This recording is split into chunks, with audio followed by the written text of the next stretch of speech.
Bismillahirrahmanirrahim.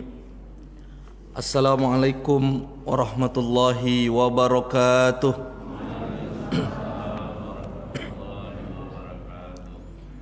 Alhamdulillahi rabbil alamin. Alhamdulillahi nahmaduhu wa nasta'inuhu wa nastahdihi wa nastaghfiruh. Wa na'udzu billahi min syururi anfusina wa min sayyiati a'malina. Man yahdillahu fala mudhillalah wa man yudlil fala hadiyalah. Asyhadu an la ilaha illallah wahdahu la syarikalah wa asyhadu anna Muhammadan abduhu wa rasuluh wa safiyyuhu min khalqihi wa habibuh. Ballaghar risalah wa addal amanah wa nasahal ummah wa kashafallahu bihil ghummah wa tarakana 'alal mahajjatil bayda lailuha kanahariha la yazighu anha illa halik. Allahumma salli wa sallim wa barik ala nabiyyina Muhammadin wa ala alihi wa sahbihi ajma'in, amma ba'du. Faya ikhwatal iman, usikum wa nafsi bitaqwallah, faqad fazal muttaqun. Yang sama-sama kita hormati Al-Mukarram Bapak Wakil Gubernur yang dimuliakan Allah. Semoga Allah senantiasa memberikan kesehatan dan kelancaran di dalam urusannya, amin. Bapak Ketua Masjid Nurul Yakin, para pengurus jamaah salat subuh, hadirin hadirat yang dimuliakan Allah Subhanahu wa taala. Syukur kita panjatkan kehadirat Allah Subhanahu wa taala dengan mengucapkan alhamdulillahi rabbil alamin. Alhamdulillah, hari ini kita sudah berada di 14 Rajab ya. 14 atau 15? Ya, 14 Rajab, bulan haram, bulan yang mulia, bulan termasuk 4 bulan yang Allah muliakan di dalam surat At-Taubah ayat ke-36. A'udzubillahi minasyaitonir rajim. Inna iddatasy syuhuri indallahi 12 syahran fi kitabillahi yauma khalaqas samawati wal arda minha arba'atun hurum. Dzalikad dinul qayyim fala tadzulimu fihinna anfusakum. Sungguh kata Allah di surat At-Taubah, jumlah bilangan bulan itu inna iddatasy syuhur indallah, di sisi Allah 12 syahran, ada 12 bulan yang sudah Allah tetapkan sejak Allah menciptakan yauma khalaqas samawati wal arda, sejak Allah menciptakan langit dan bumi. Minha arba'atun hurum, di antara 12 bulan itu ada arba'atun hurum, 4 bulan yang mulia yang haram. Dzalikat dinul qayyim, itu adalah ketentuan agama yang lurus. Fala tadzulimu fihinna anfusakum, maka jangan sekali-kali kalian berbuat kezaliman, jangan kalian zalimi diri kalian di 4 bulan tersebut. Maka di dalam Islam dilarang kita umat Islam mengawali perang ya, atau menumpahkan darah di 4 bulan haram ini. Dan ini sudah, kalau di masa Arab dulu, awal-awal dulu itu udah diketahui, karena ini juga bagian dari ajaran Nabi Ibrahim alaihissalam yang tersisa di Jazirah Arab saat itu ya. Arba'atun hurum, Rasulullah menjelaskan di dalam hadisnya, 4 bulan yang mulia itu 3 bulan berturut-turut, Zulqa'dah, Zulhijjah dan Muharram. Satu lagi bulan Rajab Mudhar. Rajab Mudhar di antara 2 Jumadil dan Sya'ban. Alhamdulillah, dan disunnahkan kita berpuasa di tengah bulan ya, disebut dengan puasa Ayyamul Bid, hari di mana terang, malam harinya bulan purnama, Ayyamul Bid. Maka ulama mengatakan 13, 14, 15 disunnahkan, aula lebih utama. Dalam satu pendapat 12, 13, 14. Dan secara umum karena hadisnya riwayatnya umum, Maka bagi yang tidak sempat, maka boleh di dalam 1 bulan tersebut memilih 3 hari di dalam bulan tersebut. Jadi yang tidak sempat 13, 14, 15 puasa Ayyamul Bid, maka yang sempat 14, 15, 16 silahkan ya. Atau pilih 3 hari di bulan tersebut, karena hadisnya secara umum disampaikan oleh sahabat Anas, sahabat Abu Darda. Rasulullah SAW berpesan kepada kami untuk berpuasa 3 hari di dalam 1 bulan. Keterangan hadisnya yaitu puasa Ayyamul Bid. Hukumnya sunnah dan dianjurkan. Hikmahnya kata ulama, 1 hari ibarat 1 amalan itu di dalam Islam pahalanya 10 kali lipat. Maka kalau 3 hari berpuasa ibarat puasa 30 hari 1 bulan penuh. Jadi kalau rutin maka ibarat sepanjang tahun kita itu berpuasa. Ikhwatal iman, semoga Allah ampuni kesalahan kita dan Allah angkat derajat kita di bulan yang mulia ini. Amin ya rabbal alamin. Salawat dan salam kita baca untuk baginda Rasulullah sallallahu alaihi wasallam. Allahumma salli ala sayyidina Muhammad wa ala ali sayyidina Muhammad. Rasulullah sallallahu alaihi wasallam yang ajarannya, petuahnya, perkataannya, perbuatannya, persetujuannya, bahkan sejarah kehidupannya selayaknya untuk kita pelajari, untuk kita teladani, karena ini perintah Allah Subhanahu wa taala kepada kita. Laqad kana lakum fi Rasulillahi uswatun hasanah, dan jalan keselamatan kita. Jadi yang ingin selamat dalam perjalanannya di dunia ini dan nanti di akhirat kelak, kehidupan yang lebih abadi. Di dunia ini kan setakat sampai 60, 70, 80. Mungkin yang masa-masa sekarang yang panjang itu mungkin 100, 120. Nah itu udah amat jarang ya. Tetapi nanti di akhirat, di yaumil akhir itu abadi, khalidina fiha abada, kekal. Maka yang kekal itu kita minta di mana? Di surga. Kalau kita minta kekal hidup kita itu, mintalah surga.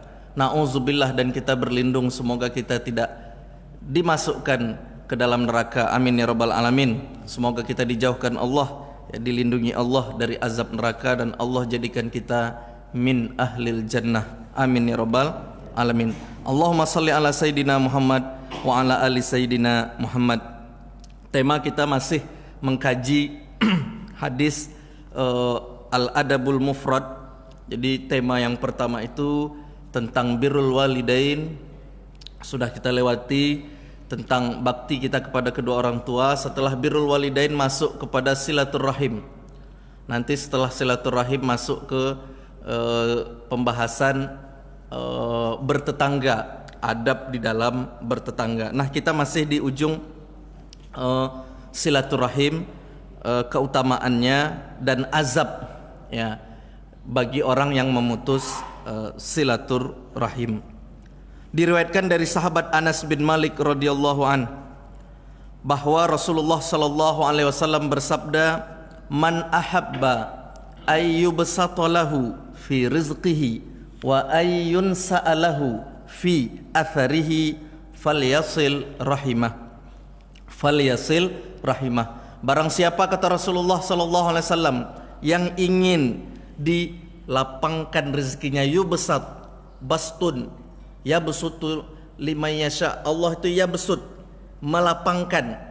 Siapa yang mau dilapangkan rezekinya, dilapangkan rezekinya ini diberi kemudahan. Standarnya bukan harta, bukan sekedar materi, tapi kelapangan. Ya, yang namanya lapang itu setiap apa namanya?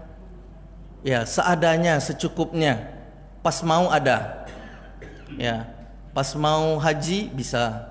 Pas mau umroh ada rezekinya. Pas mau ingin keturunan ada. Ada ya seadanya. Jadi yubsat, Allah lapangkan.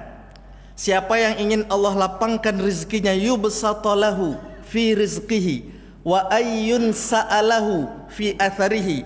Dan siapa yang ingin dikenang, siapa yang ingin dipanjangkan umurnya, nah ini terjemahannya. Siapa yang ingin dipanjangkan umurnya, kebaikannya, falyasil rahimah, maka hendaklah dia menyambung silaturahim. Maka hendaklah dia bersilaturahim. Luas rezekinya, ini nikmat yang dirasakan di dunia, dan panjang umurnya. Ada yang mengatakan apakah ini menyalahi takdir? Tidak.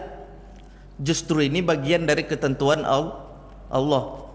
Menyalahi takdir, bukankah usia itu sudah Allah tentukan? Ya. Nah, jadi kalau ada yang mengatakan apakah ini bertentangan dengan ayat dan hadis tentang takdir, Allah sudah menentukan segala sesuatunya, kita jawab ini bagian dari takdir, yaitu wahyu dari Allah kepada Rasulullah. Siapa yang mau luas lapang rezekinya, panjang usianya, maka hendaklah dia menyambung silaturahim. Dan Allah Maha Kuasa, Allah Maha Besar, tidak ada yang susah sulit bagi Allah Subhanahu wa taala. Riwayat yang sama diriwayatkan oleh sahabat Abu Hurairah radhiyallahu an. Qala sami'tu Rasulullah sallallahu alaihi wasallam yaqul man sarrahu. Jadi kalau tadi riwayatnya man ahabba, kalau di sini man sarrahu ayyubsatalahu fi rizqihi wa ayyun sa'alahu fi atharihi falyasil rahimah. Riwayatnya sama, teksnya mirip, kecuali man ahabba dengan man sarrahu. Siapa yang ingin, ya, siapa yang mencintai, siapa yang suka. Man sarrahu sama, siapa yang senang, siapa yang mau Allah lapangkan rezekinya dan Allah panjangkan usianya. Ini nikmat, ini balasan dari Allah Subhanahu wa taala untuk orang yang menyambung silaturahim di dunia. Di akhirat pahala dan surga Allah menanti lebih banyak lagi, tetapi di dunia sudah dirasakan. Maka ikhwatal iman, jamaah salat subuh yang dimuliakan Allah, Imam Syafi'i itu punya syair yang berkaitan dengan ini. Temanya sama. Kata Imam Syafi'i, sungguh 1000 teman itu sangatlah sedikit, dan 1 orang musuh itu teramat banyak. Ini kata-kata ini sering diulang oleh orang sekarang, tapi ini pernah dilantunkan syairnya, baitnya oleh Imam Syafi'i rahimahullah. Imam Syafi'i hidup tahun berapa? Ya kan? Imam Syafi'i itu kan hidup pada abad kedua Hijriah. Ya, dengan zamannya saat itu 204 meninggalnya kan, 204 Hijriah. Pada masa Imam Syafi'i beliau sudah melantunkan syair ini, sungguh 1000 teman itu sangat sedikit dan 1 orang musuh itu teramat banyak. Maksudnya lapang hidup kita kalau banyak kerabat kita, silaturahim kita baik, lapang rezeki kita. Silaturahim minimal kalau kita datang ke rumah menyambung berukhuwah ini, menyambung rahim ini, datang ke rumah orang minimal adalah air putih. Kalau nggak ada teh, dapatlah air putih gitu kan, dan sebagainya. Ada rezeki. Dan kalau baik kehubungan kita, kekerabatan kita, keakraban kita, silaturahim kita, susah kita orang tahu, orang menolong, ya. Dan persaudaraan itu, ukhuwah itu, ya, tingkatan paling rendahnya kan salamatus sodar. Tingkatan ukhuwah yang paling dasar itu kan salamatus sodar. Salamatus sodar itu orang itu lapang dada dengan kita, orang itu husnuzon, bersih hatinya. Jadi kalau kita melakukan sesuatu itu salamatus sodar, lapang dadanya. Dan tingkatan tertinggi dari ukhuwah itu, ke persaudaraan itu, ithar itu mendahulukan orang lain. Itu tingkatan tertinggi. Ini yang dicontohkan, dipraktekkan oleh sahabat-sahabat Ansor yang hidup di Madinah. Datang orang muhajirin dari dari Mekah hijrah. Mereka tunjukkan, orang-orang Ansor radhiyallahu anhum menunjukkan ithar, tingkatan tertinggi dari ukhuwah, persaudaraan. Bagaimana bentuk ithar itu? Ini lapang rezeki, sudah dibuktikan dalam sejarah Islam. Tingkatan ithar, mendahulukan orang lain. Ya, ada sahabat yang dipersaudarakan oleh Rasulullah, langsung dia menawarkan, wahai fulan, waktu itu ceritanya dengan sahabat Abdurrahman bin Auf, ya. dengan sahabat Sa'ad. Sahabat Sa'ad itu bilang kepada sahabat Abdurrahman bin Auf, "Wahai Abdurrahman, sungguh aku punya dua kebun. Dua kebun kurma. Terkenal di Madinah itu petani kurma. Aku punya dua kebun. Engkau ambil satu dan aku pegang satu. Aku punya dua kebun karena engkau datang enggak bawa harta, hijrah kosong, tangan kosong. Aku punya dua kebun, kau ambil satu, satu tetap untuk aku. Dan aku punya dua, ada ceritanya itu ya. Aku punya dua istri. Aku ceraikan satu, pilih mana yang kau mau aku ceraikan. Kau nikahi satu orang, satu tetap kupertahankan." Sebegitunya ithar. Seperti itulah ditunjukkan. Pernah kita nawarkan kebun kita untuk orang lain. Aku punya 10 kebun, kau ambil aja satu, 9 tetap enggak. Ini kalau ada kebun orang kita ambil. Ya, ini ithar, tingkatan tertinggi dari ukhuwah. Dan ini berkah silaturahim. Dan kita semua pasti merasakan. Ini enggak perlu dalil, enggak perlu. Kita kalau berteman itu kita rasakan kemudahan-kemudahan. Berteman kita, baik silaturahim kita dengan Pak Wakil Gubernur, mudah hidup kita. Yakin enggak? Nah, misalnya contoh dan lain sebagainya. Ini falyasil rahimah, dan mau panjang usianya. Jadi orang-orang yang bahagia itu memang panjang usianya. Tapi orang-orang yang banyak musuh itu apa namanya? Hatinya payah, hidupnya galau, susah, sempit, cepat mati. Ya, orang banyak musuh tuh, orang banyak ndak ada orang bantu, musuh semuanya. Itu terimpit hidupnya. Maksud cepat mati itu kalau ada orang jantungan gitu ya, ada orang kesehatannya memburuk ya. Tapi kalau orang banyak teman nih, masya Allah ya, silaturahim ini terasa di dalam kehidupan kita dunia. Wa ayyun sa'alahu, ulama mengatakan maksud dari panjang umur ini juga adalah dikenang baik namanya. Artinya walaupun singkat usianya, singkat secara biologis umurnya, tetapi ibaratnya panjang umurnya. Yun sa'alahu. Nah, ini berkah silaturahim, berkah kebaikan. Kita menyambung rahim ini tetap dikenang orang. Jadi nama yang disebut itu seolah-olah dia masih hidup. Perkataannya masih diucapkan oleh orang. Karya-karyanya masih dipelajari. Ini berkah usia ulama. Ulama itu berkah karya mereka itu kadang usianya singkat. Contoh kalau Imam Malik rahimahullah itu meninggal tahun 179 Hijriah, termasuk panjang usianya. Imam Syafi'i 150 204. Berarti Imam Syafi'i itu usianya 54 tahun. Ada ulama yang lebih singkat lagi usianya dan karyanya sangat banyak. Imam An-Nawawi. Imam Nawawi itu lahir tahun 631 Hijriah.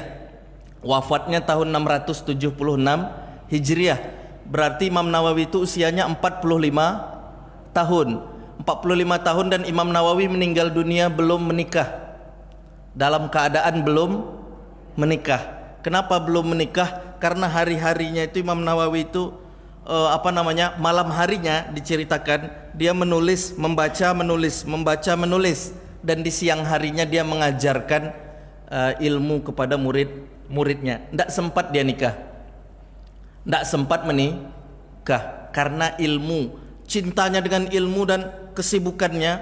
Jadi dikatakan oleh kakak perempuannya. Jadi dalam satu riwayat diceritakan Imam Nawawi ini sampai lupa makan. Ya, kalau beliau itu kalau malam hari baca menulis dan mengulang Al-Qur'annya itu di malam hari bisa selesai khatam. Jadi oleh kakaknya itu kalau waktu makan itu dibawakan, kakak perempuannya dibawakan makanan kayak bubur dan disuapkan sambil dia menulis. Disuapkan makanan itu sambil beliau menulis, dan dikatakan hampir sekian tahun beliau itu tidak pernah tidur, punggungnya menyentuh lantai, kecuali tidurnya itu terduduk di di atas meja tempat dia menulis kitabnya. Hari ini terbukti berkah dari ilmunya, seolah-olah usia Imam Nawawi itu panjang. Betapa dari kita ada alim, ada orang hebat, pintar, mungkin menulis, tapi mungkin karya-karyanya mungkin ya tidak pada masanya mungkin dibaca, habis itu nggak ada orang baca lagi. Tapi Imam Nawawi rahimahullah dan ulama kita banyak seperti ini. Karya-karya mereka itu sampai hari ini dipelajari. Coba lihat kumpulan hadis Imam Nawawi yang beliau beri judul Arba'in Nawawi. Buku Arba'in Nawawi itu mulai dari zaman Imam Nawawi sampai hari ini, dan hampir di seluruh dunia Islam tidak ada yang nolak. Mau mazhab apa saja, buku ini masih dipelajari. Ya, Arba'in Nawawi. Ada buku hadis beliau, misalnya masih dipelajari di seluruh dunia Islam. Kitab Riyadhus Shalihin dibaca, dipelajari. Buku-buku fikihnya, sekarang kalau orang belajar fikih Imam Syafi'i, hampir tidak ada rujukan kecuali itu kembali ke karyanya Imam Nawawi di dalam mazhab Syafi'i. Karena Imam Nawawi ini yang menghidupkan kembali mazhab Syafi'i pada abad ke-7 Hijriah sampai hari ini. Ini dipelajari. Ikhwatal iman, inilah berkah umur. Ya, berkah umur. Ulama-ulama kita tuh kalau dikumpulkan karyanya Imam Tobari, Imam Ibnu Katsir, ya sampai hari ini, masya Allah ya. Ini wa ayyun sa'alahu fi atharihi, yang mau usianya panjang atau dikenang kebaikannya, falyasil rahimah. Orang kalau baik dia akhlaknya, santun dia, bagus silaturahimnya, insya Allah hidupnya bahagia, panjang usianya, dan dikenang orang kebaikannya. Nah, ikhwatal iman, bahkan ini setelah ini ada perkataan sahabat Abdullah bin Umar. Sahabat Abdullah bin Umar disebut asar di dalam riwayat ini setelah hadis. Sahabat Abdullah bin Umar bahkan menambahkan dari hadis Rasulullah ini, apa kata sahabat Abdullah bin Umar? Manittaqa rabbahu wa wasala rahimahu nussi'a fi ajalihi wa thuriya maluhu wa ahabbahu ahluh. Orang yang bertakwa kepada Tuhannya, menyambung silaturahimnya, maka usianya panjang. Usianya panjang, hartanya banyak, dan dicintai oleh keluarganya. Ahabbahu ahluhu. Ditambah oleh sahabat Abdullah bin Umar, dicintai oleh keluarganya. Panjang usianya, banyak hartanya, dan ahabbahu ahluh, keluarganya mencintainya. Jadi ada orang yang bagus silaturahimnya dibenci keluarga? Ya, tidak ada. Ya, ahabbahu ahluh, dicintai oleh keluarganya. Mungkin ya sebagian ada yang tidak suka, tetapi rata-rata hukum kebanyakan dicintai oleh keluarganya. Manittaqa rabbah wa wasala rahimah unsi alahu fi umrih wa thuriya maluh wa ahabbahu ahluh. Riwayat yang kedua sama perkataan sahabat Abdullah bin Umar, banyak hartanya, panjang usianya, dan dicintai oleh keluarganya. Yang selanjutnya ke-30, bab ke-30, bahwa Rasulullah sallallahu alaihi wasallam bersabda, innallaha yusikum bi ummahatikum thumma yusikum bi ummahatikum thumma yusikum bi abaikum thumma yusikum bil aqrab fal aqrab. Hadis ini disampaikan oleh Rasulullah SAW bahwa sesungguhnya Allah berwasiat pada kalian, berbuat baiklah pada ibu kalian, berbuat baiklah kepada ibu kalian 2 kali. Kemudian Rasulullah menyampaikan, dan berbuat baiklah kalian pada ayah kalian. Kemudian Rasulullah melanjutkan, dan berbuat baiklah kalian kepada kerabat kalian yang terdekat. Yang terdekat kemudian terdekat.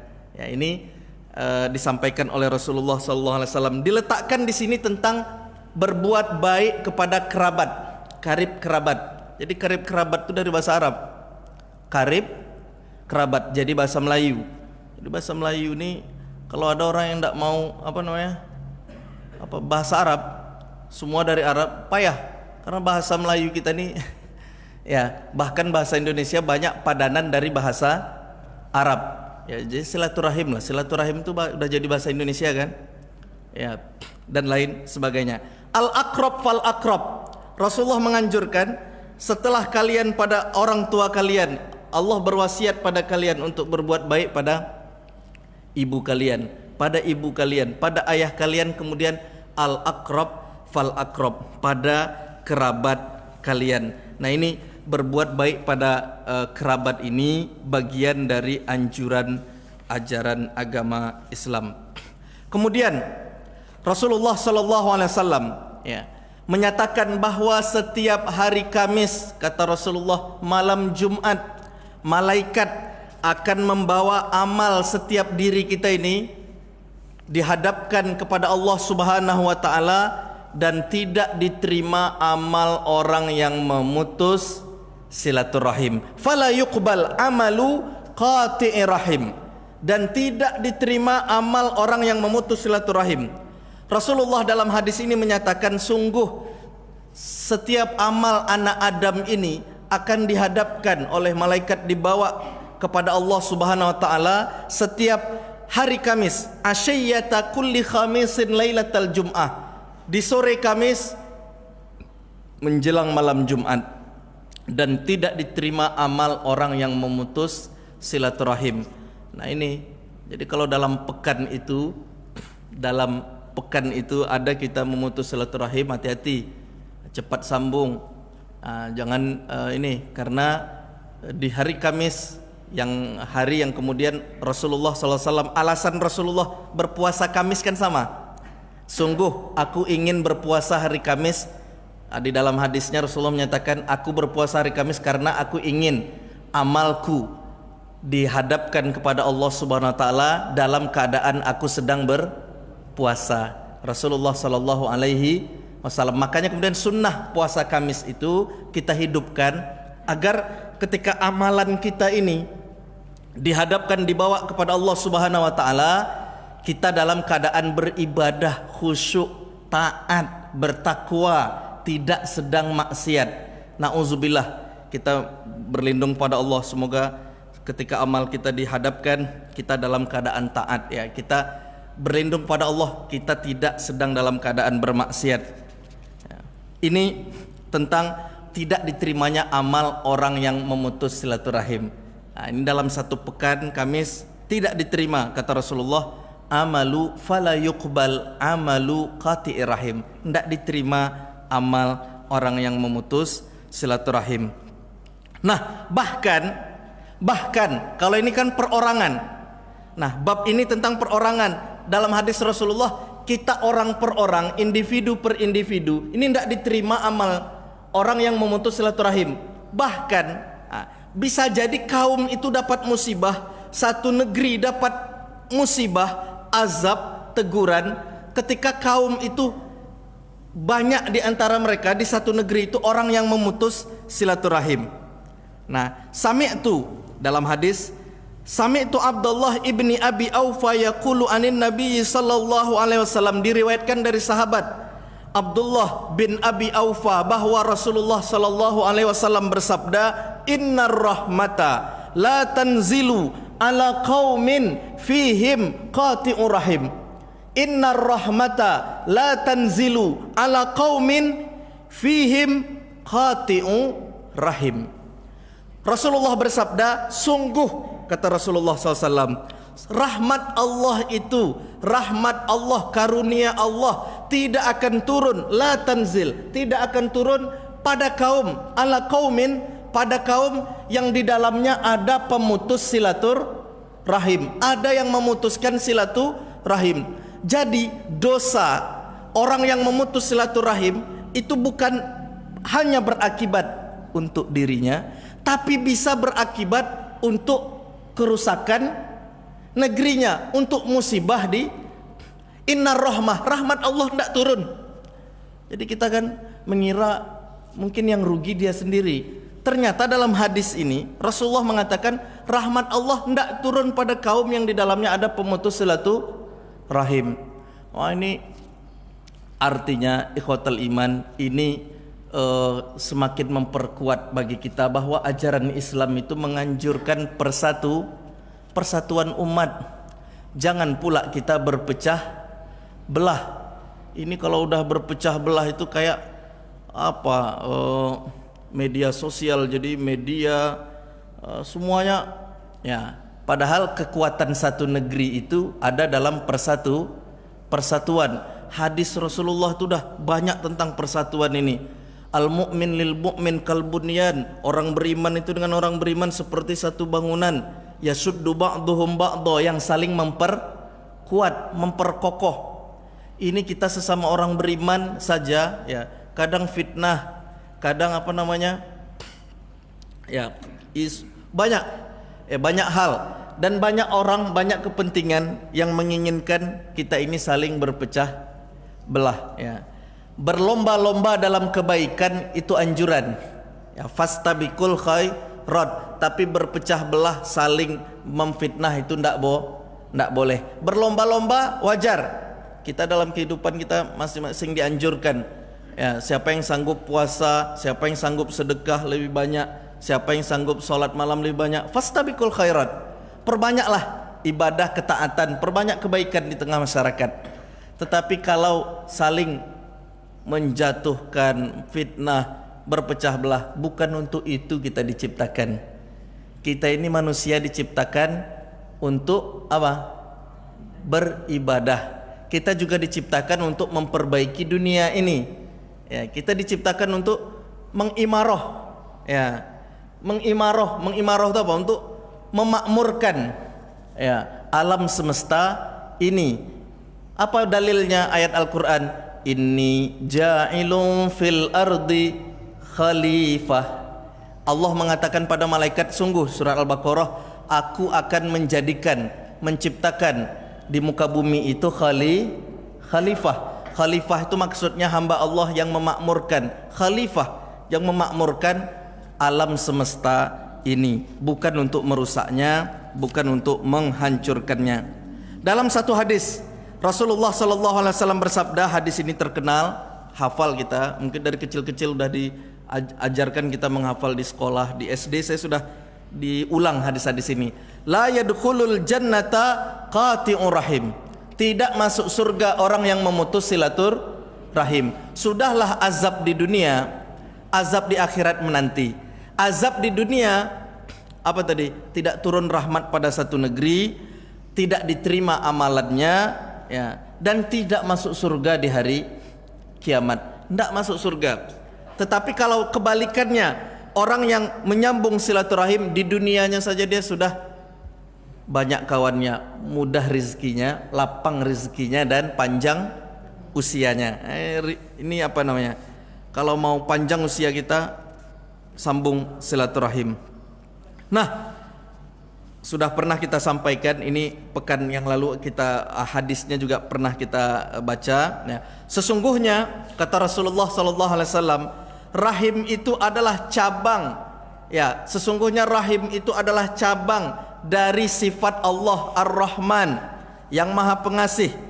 Lalu kemudian rahim berkata kepada Allah, ya Rabb inni zulimtu, ya Rabb inni kuti'tu. Rahim nanti di hari akhirat akan mengadu kepada Allah, ya Allah aku telah dizalimi, ya Allah aku tidak diputuskan. Ada orang yang memutuskan rahim, hubungan kerabat. Lalu Allah menjawab, ala tardaina an aqta'a man qata'ak wa asila man wasalak. Wahai rahim, tidakkah engkau menerima, kata Allah, aku akan putuskan orang yang memutusmu, aku sambungkan orang yang menyambungmu.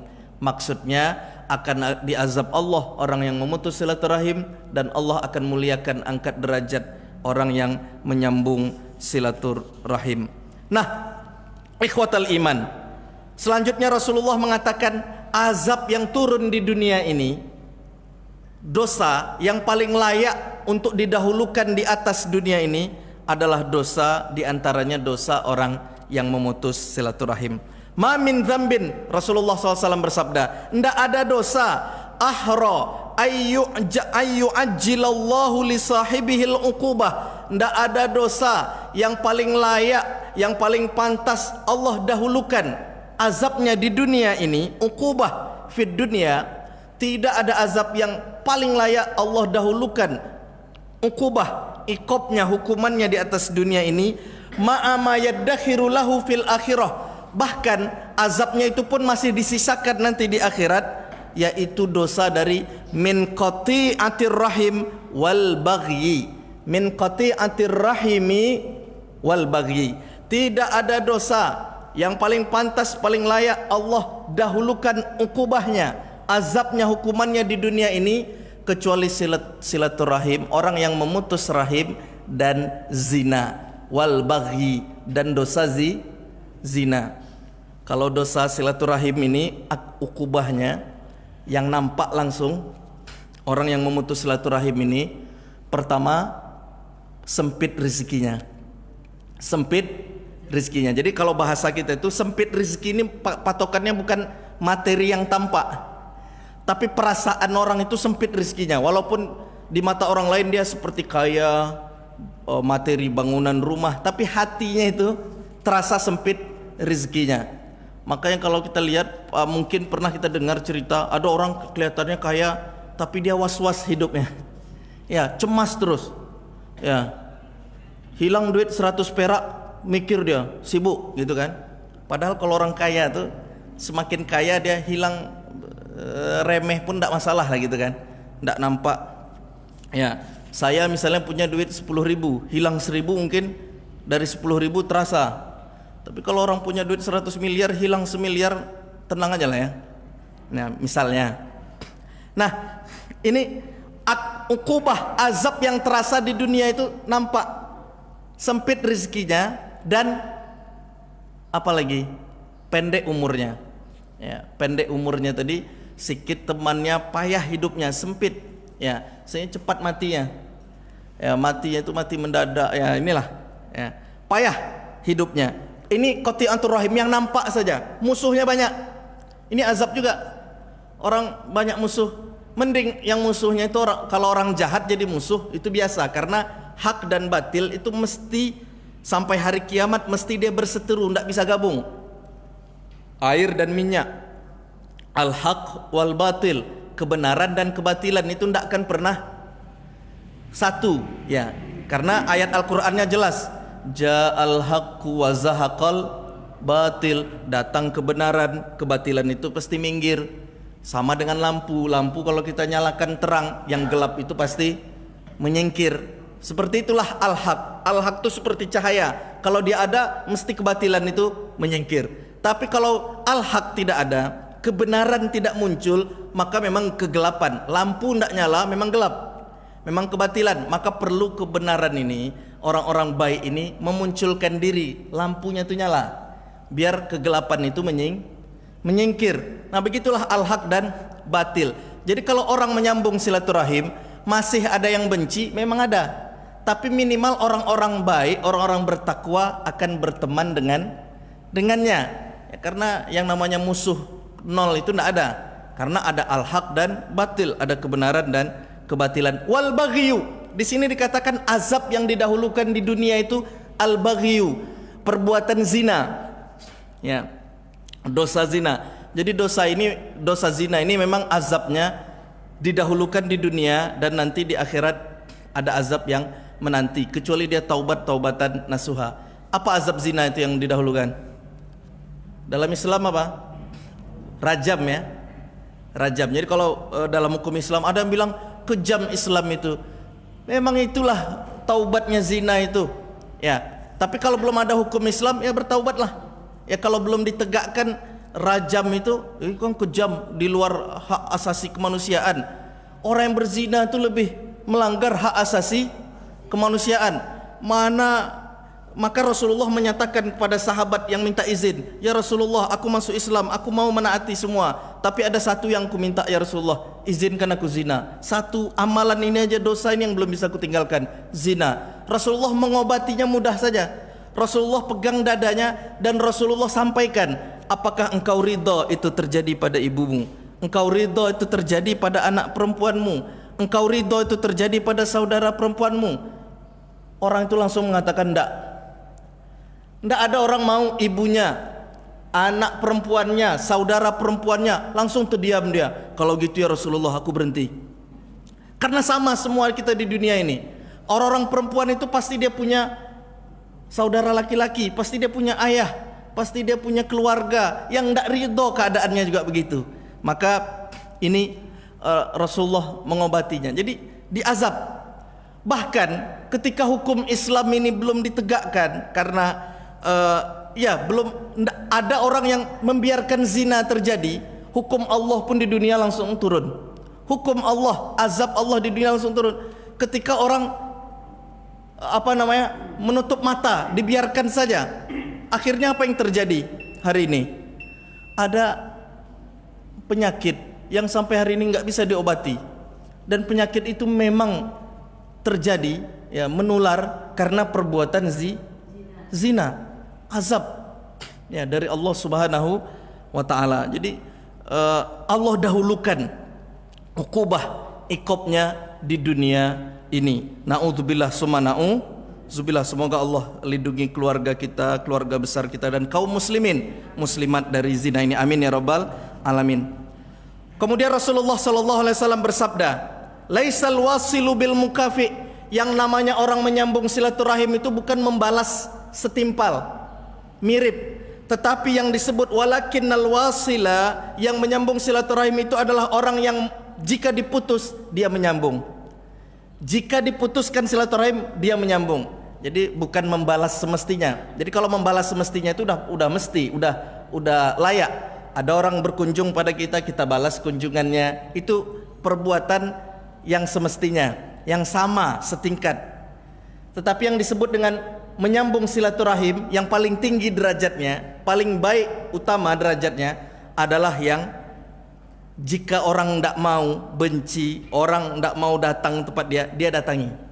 Dia dengar ada orang, kan ada itu orang bersumpah, demi Allah 7 turunan tidak aku injak rumah kau.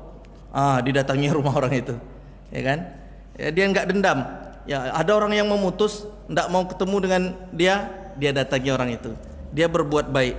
Insya Allah, ya, dengan berbuat baik ini bisa melunakkan hati, bisa merubah seseorang. Ikhwatal iman. Dan kemudian Rasulullah SAW melanjutkan bahwa di antara yang bisa melembutkan, memudahkan silaturahim ini adalah dengan memberi hadiah.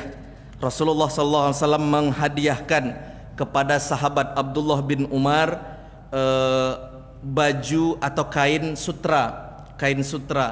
Tetapi sebelumnya sahabat Umar ini pernah mendengar, ya, sahabat Abdullah bin Umar ini pernah mendengar nasihat Rasulullah untuk ayahnya. Wahai Umar, tidak boleh kalian laki-laki memakai sutra. Ya, jadi ada hadisnya, laki-laki yang memakai kain sutra maka dia tidak punya akhlak. Hadis Rasulullah. Tetapi satu hari Rasulullah memberi hadiah untuk sahabatnya, kain sutra. Sahabat Umar diberikan hadiah kain sutra. Lalu sahabat Umar mengatakan, ya Rasulullah, bukankah engkau pernah bersabda dilarang kita laki-laki ini memakai kain sutra? Rasulullah kemudian menjawab, wahai Umar, aku hadiahkan sutra ini bukan untuk engkau pakai, bukan untuk engkau jadikan pakaianmu, tetapi sutra ini bisa engkau jual harganya. Jadi menjual sutra itu hukumnya boleh, sama dengan orang laki-laki jual emas, boleh nggak? Yang tidak boleh pakai emas. Engkau jual dan keuntungannya untuk menyambung silaturahim, kata Rasulullah. Atau engkau hadiahkan kain ini untuk menyambung silaturahim. Jadi laki-laki memberikan hadiah kepada saudaranya emas, boleh nggak? Boleh. Dipakai nggak boleh. Tapi kalau emas batangan 1 koper dihadiahkannya, terima aja. Jangan tolak, haram pak emas, enggak. Ya, ada kasih dia. Nah seperti itu boleh. Ya, apa tadi? Kain sutra engkau jual, keuntungan yang engkau hadiahkan, atau kain ini engkau hadiahkan untuk saudaramu. Dan sutra ini kemudian dihadiahkan oleh Umar kepada saudaranya satu ibu yang belum masuk Islam. Nah, yang belum masuk Islam. Ini hukum selanjutnya, bahwa boleh kita memberi hadiah kepada non-muslim. Boleh. Apalagi di sini riwayatnya saudara yang belum masuk Islam dihadiahkan. Tujuannya apa? Melembutkan hatinya. Syukur-syukur dapat hidayah masuk Islam. Jangan keras, ya.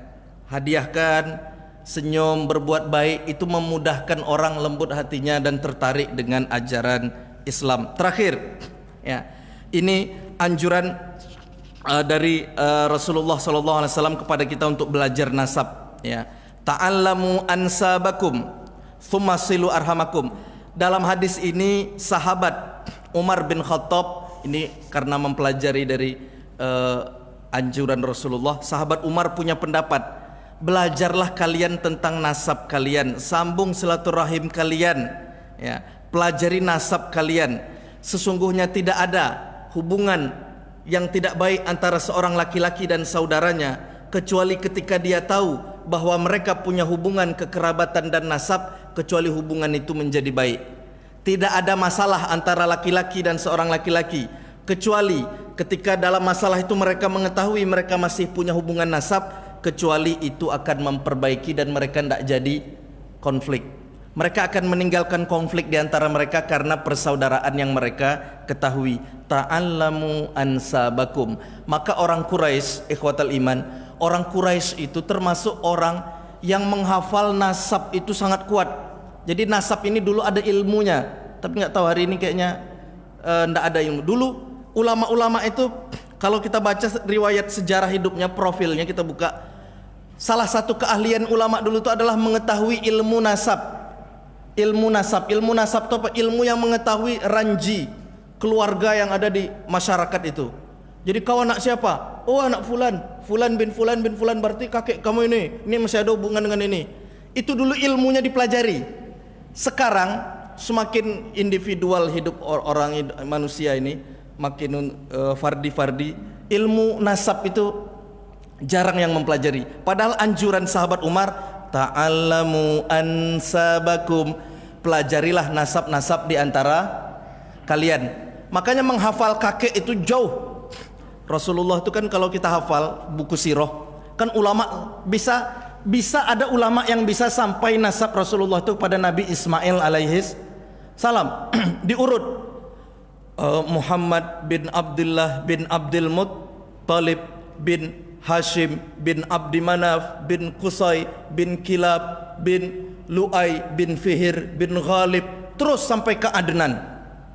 Dan Adnan itu adalah keturunan Nabi Ismail alaihis salam. Hafal, ya.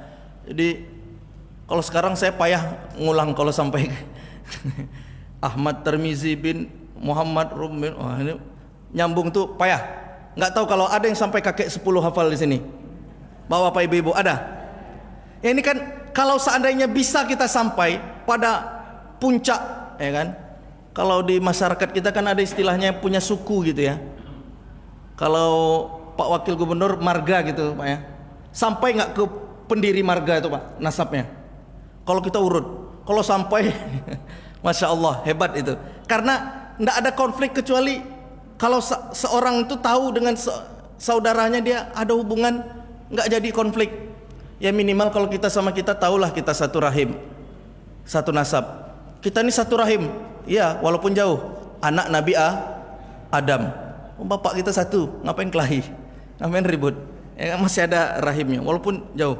Ya, ikhwatal iman, ini adalah anjuran untuk mempelajari nasab dan menyambung silaturahim. Masih di bab rahim. Selanjutnya nanti bab selanjutnya kita akan membaca tentang keutamaan mengasuh anak perempuan, ya, keutamaan memiliki anak perempuan. Jadi kata Rasulullah, yang punya anak perempuan tiga orang anak perempuan dan dia mendidiknya dengan baik, maka kedua orang tuanya itu dijamin masuk surga. Ada yang punya 3 orang anak perempuan di sini? Bertanya sahabat, ya Rasulullah kalau 2? Rasulullah menjawab, kalau 2 ya sama juga akan masuk surga. Perawi hadisnya kemudian mengatakan, mungkin kalau aku tanya kalau 1, Rasulullah akan menjawab iya juga. Jadi ini anjuran, apa keutamaan orang yang punya anak perempuan. Ikhwatal iman, itu kita akan baca pada pertemuan selanjutnya. Sampai di sini pertemuan kita pada pagi hari ini. Semoga kita dapat mengamalkan anjuran Rasulullah SAW dan pesan-pesan sahabat Rasulullah SAW. Semoga Allah kuatkan hubungan di antara kita. Semoga Allah kuatkan persatuan kita umat Islam ini. Ya Allah selamatkan, ya Allah lindungi saudara kami kaum muslimin di India, ya Allah. Ya Allah, saudara kami kaum muslimin di India ya Allah, muslimah di India ya Allah, mereka dihujat ya Allah, mereka dilarang untuk memakai menutup aurat mereka ya Allah. Ya Allah, tutuplah aurat muslimah kami ya Allah. Ya Allah, tutuplah aurat-aurat muslimah kami ya Allah. Ya Allah, lindungi saudara kaum muslimin kami di seluruh belahan dunia, terutama di India ya Allah, yang hari ini berita-beritanya sampai pada kami ya Allah. Mereka saudara kami seiman ya Allah, mudahkan hidup mereka ya Allah, beri rasa aman pada mereka ya Allah, tutup aurat-aurat mereka ya Allah. Rabbana atina fid dunya hasanah wa fil akhirati hasanah wa qina adzabannar. Ikhwatal iman, mohon maaf atas khilaf dan salah. Wassalamualaikum warahmatullahi wabarakatuh.